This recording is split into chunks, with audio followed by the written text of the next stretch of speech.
साल्व के साथ यादवों का युद्ध। श्री सुखदेव जी कहते हैं, परीक्षित, अब मनुष्य की सी लीला करने वाले भगवान श्री कृष्ण का एक और भी अद्भुत चरित्र सुनो। इसमें यह बताया जाएगा कि सौभ नामक विमान का अधिपति साल्व किस प्रकार भगवान के हाथ से मारा गया। साल्व शिशुपाल का सखा था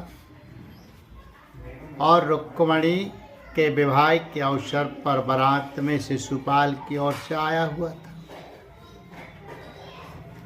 उस समय यदुवंशियों ने युद्ध में जरासंध आदि के साथ साथ साल्व को भी जीत लिया था। उस दिन सब राजाओं के सामने साल्व ने ये प्रतिज्ञा की थी कि मैं पृथ्वी से यदुवंशियों को मिटाकर छोड़ूंगा और सब लोग मेरा बल पौरुष देखना। परीक्षित, मूल साल्व ने इस प्रकार प्रतिज्ञा करके देवादिदेव भगवान पशुपति की आराधना प्रारंभ की। वह उन दिन में केवल एक बार मुट्ठी भर राख फाँक लिया करता था। यह तो पार्वती पति भगवान शंकर आशुतोष है, ओढ़रदानी है, फिर भी वे साल्व का घोर संकल्प जानकर 1 वर्ष के बाद प्रसन्न हुए। उन्होंने अपने शरणागत साल्व से वर मांगने के लिए कहा। उस समय साल्व ने यह वर मांगा कि मुझे आप एक ऐसा विमान दीजिए जो देवता, असुर, मनुष्य, गंधर्व, नाग और राक्षसों से तोड़ा ना जा सके। जहाँ इच्छा हो वहीं चला जाए और यदुवंशियों के लिए अत्यंत भयंकर हो। भगवान शंकर ने कह दिया, तथास्तु। इसके बाद उनकी आज्ञा से विपक्षियों के नगर जीतने वाले मय दानव ने लोहे का सौभ नामक विमान बनाया और साल्व को दे दिया। वह विमान क्या था? एक नगर ही था। वह इतना अंधकारमय था कि उसे देखना या पकड़ना अत्यंत कठिन था। चलाने वाला उसे जहाँ ले जाना चाहता वहीं वह उसकी इच्छा करते ही चला जाता था। साल्व ने वह विमान प्राप्त करके द्वारका पर चढ़ाई कर दी, क्योंकि वह वृषणी वंशी यादवों द्वारा किए हुए बैर को सदा स्मरण रखता था। परीक्षित, साल्व ने अपनी बहुत बड़ी सेना से द्वारका को चारों ओर से घेर लिया और फिर उसके फल फूल से लदे हुए उपवन और उद्यानों को उजाड़ने और नगर द्वारों, फाटकों, राजमहलों, अटारियों, दीवारों और नागरिकों के मनो विनोद के स्थानों को नष्ट भ्रष्ट करने लगा। उस श्रेष्ठ विमान से शस्त्रों की झड़ी लग गई। बड़ी बड़ी चट्टानें, वृक्ष, वज्र, सर्प और ओले बरसने लगे। बड़े जोर का बवंडर उठ खड़ा हुआ।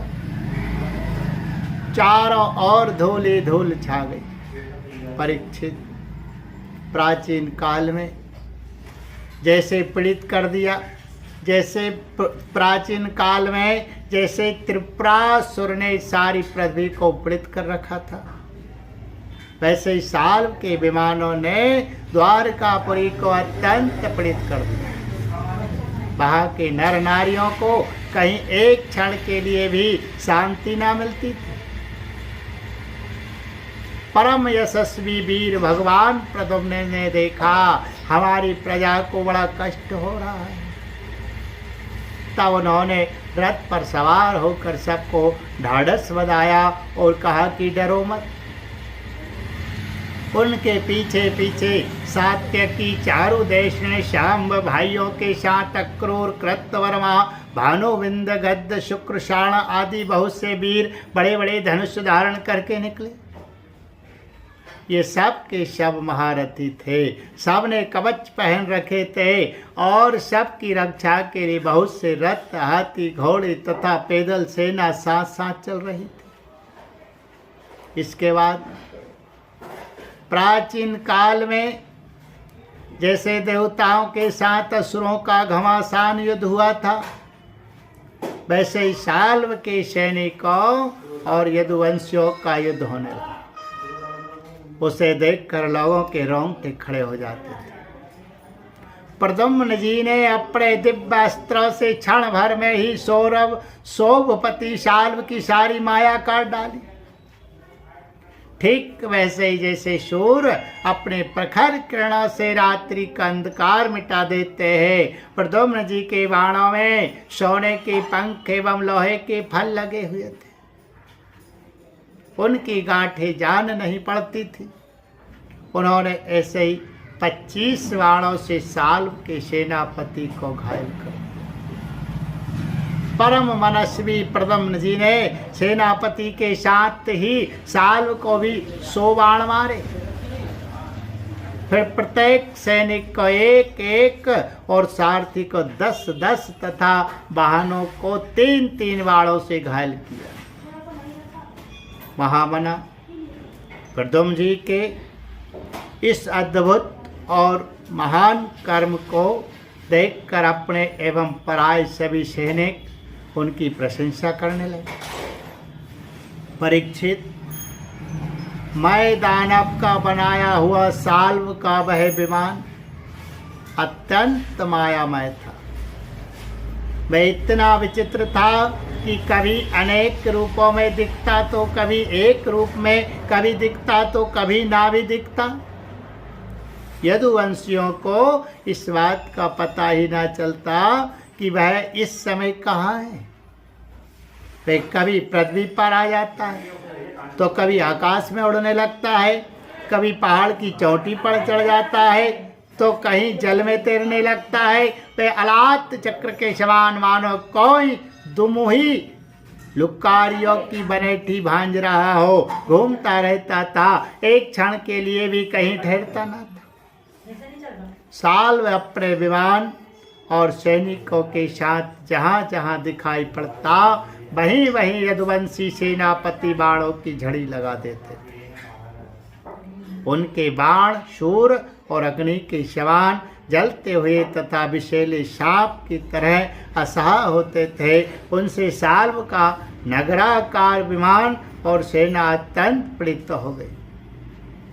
यहाँ तक कि यदुवंशियों के बाणों से साल्व स्वयं मूर्छित हो गया है। परीक्षित, साल्व के सेनापतियों ने भी यदुवंशियों पर खूब शस्त्रों की वर्षा कर रखी थी।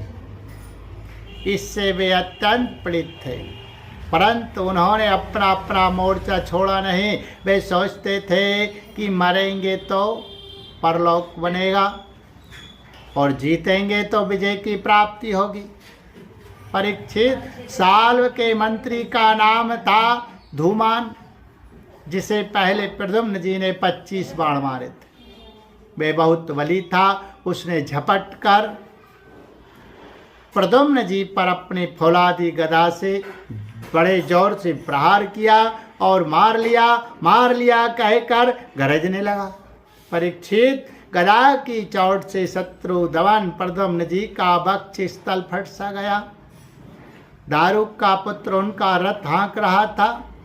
वह सारथी धर्म के अनुसार उन्हें रणभूमि से हटा ले गया। 2 घड़ी में प्रद्युम्न जी की मूर्छा टूटी। तब उन्होंने सारथी से कहा, सारथी, तूने यह बहुत बुरा किया है।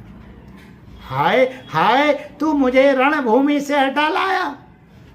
सूत, हमने ऐसा कभी कलंक का टीका तो केवल मेरे ही सिर पर लगा।